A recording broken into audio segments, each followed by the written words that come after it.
आज की कहानी एक ऐसी औरत की है जिसे ज़िंदगी ने हर मोड़ पर तोड़ा। कभी पिता की मौत ने तो कभी पति द्वारा घर से निकाला जाना और तलाक का गहरा ज़ख्म। लेकिन कहते हैं ना, कभी कभी जब सारे रास्ते बंद हो जाते हैं तभी एक नया रास्ता खुलता है। कहानी शुरू होने से पहले अगर आप चैनल पर नए हैं तो चैनल को सब्सक्राइब कर दें और बेल नोटिफिकेशन को ऑन कर दें। आज की ये कहानी शुरू होती है देविका से, जो एक साधारण लड़की थी, लेकिन उसकी किस्मत असाधारण थी। उसके पिता रामनाथ जी शहर के सबसे बड़े जौहरी थे। देविका जब पैदा हुई तो एक भव्य समारोह में रामनाथ जी ने सबकी तरफ देखकर कहा था, मेरी बेटी ही मेरी असली वारिस है, मेरी संपत्ति की ही नहीं, मेरे विश्वास की भी। उस दौर में जहाँ लोग बेटे को पराया धन मानते थे, उनका ये ऐलान कईयों को चुभ गया। लेकिन रामनाथ जी का मानना था, बेटियां अगर जिम्मेदारी लें तो वह परिवार की नींव को सोने से भी ज़्यादा मजबूत कर देती हैं।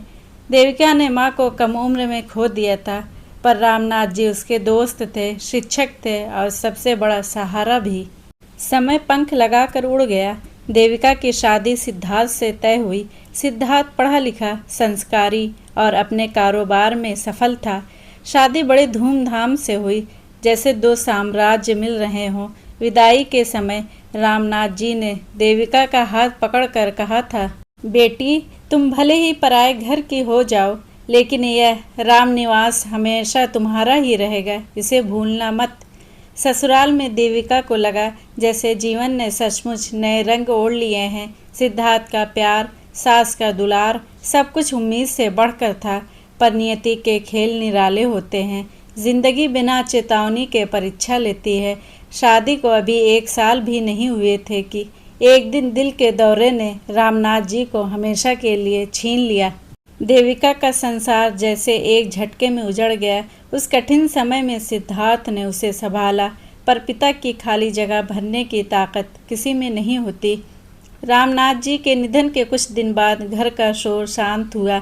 सिद्धार्थ ने एक शाम देविका से कहा, तुम्हारे पापा ने तुम्हारे लिए बेशुमार दौलत छोड़ी है, पर सबसे बड़ी चीज़ है उनका ट्रस्ट।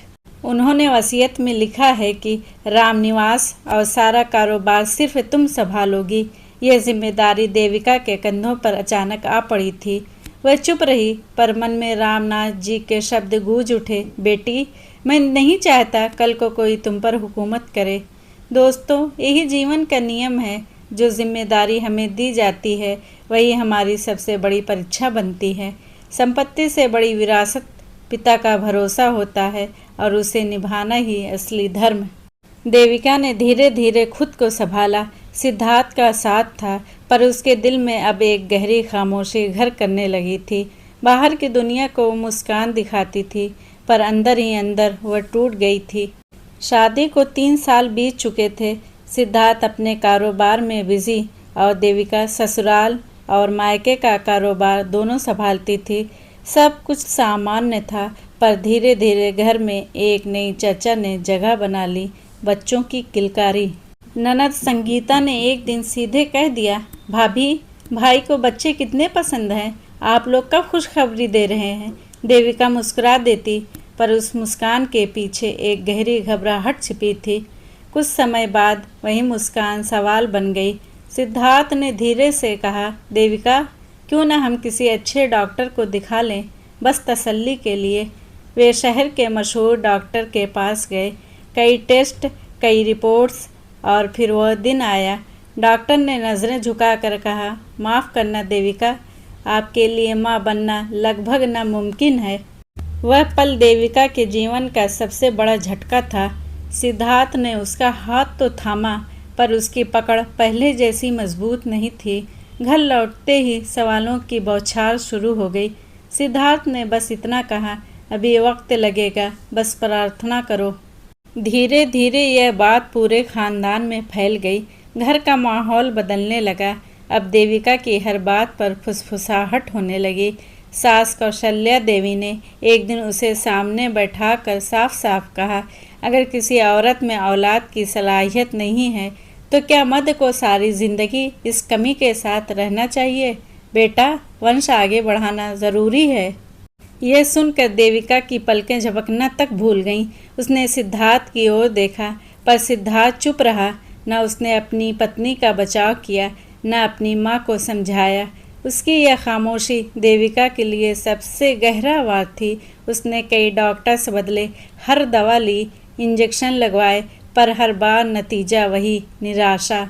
एक दिन डॉक्टर ने साफ कह दिया, देविका, आप कभी माँ नहीं बन सकती। क्लिनिक के बाहर धूप थी, पर देविका के अंदर गहरा अंधेरा छा गया। उसकी दुनिया वहीं ठहर गई थी। उसके ऊपर दुखों का पहाड़ टूट पड़ा था। रात को हिम्मत करके देविका ने सिद्धार्थ से कहा, हम किसी बच्चे को गोद ले सकते हैं। सिद्धार्थ कमरे में टहल रहा था।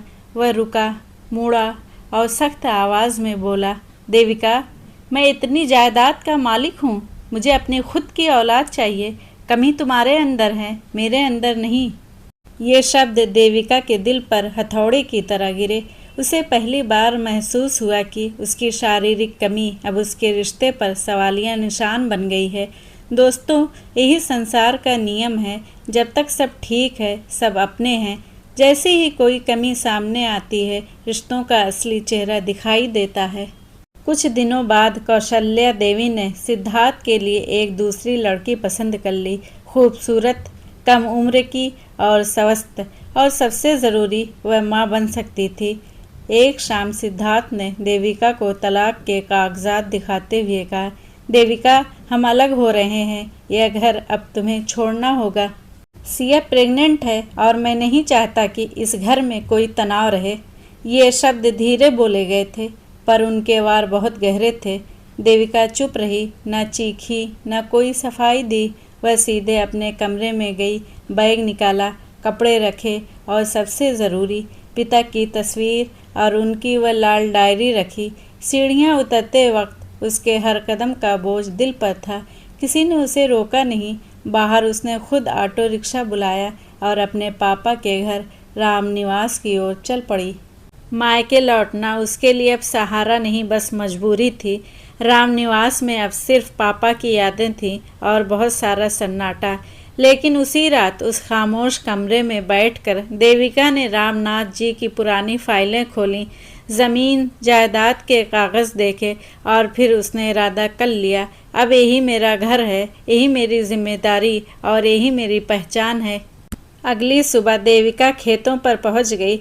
मजदूरों ने उसे देखकर कहा, बिटिया आ गई है, अब काम पटरी पर आ जाएगा।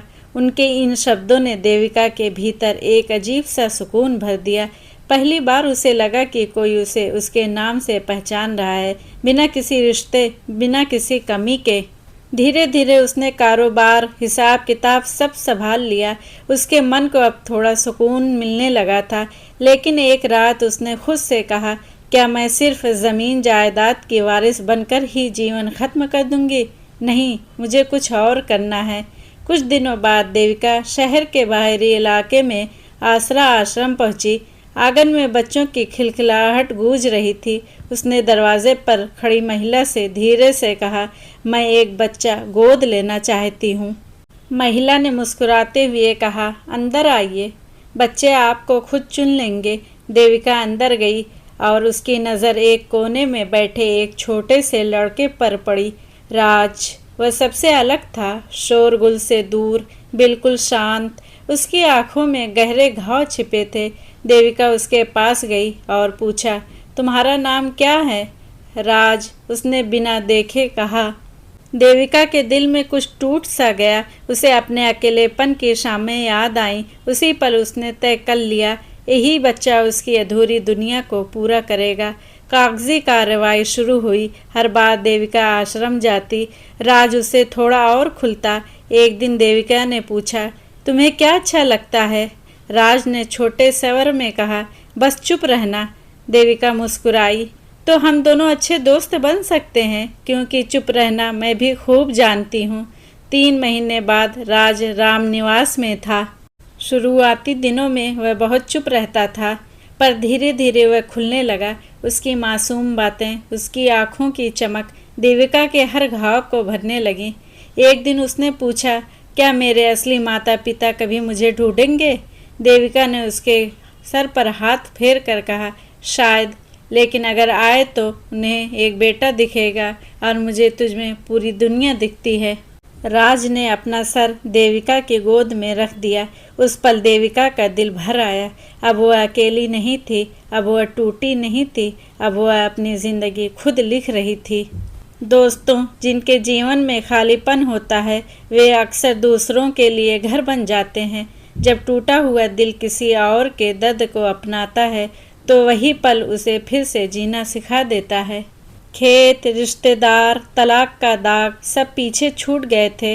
अब बस देविका और उसका बेटा था। उसकी ज़िंदगी में एक नई रौनक थी जिसे किसी पुरुष या समाज की मोहर की ज़रूरत नहीं थी। अगर आज की ये कहानी आपको पसंद आई हो तो वीडियो को लाइक करें, शेयर करें, बेल नोटिफिकेशन को ऑन कर दें और हमारे चैनल आवाज़ों की दुनिया को सब्सक्राइब कर दें।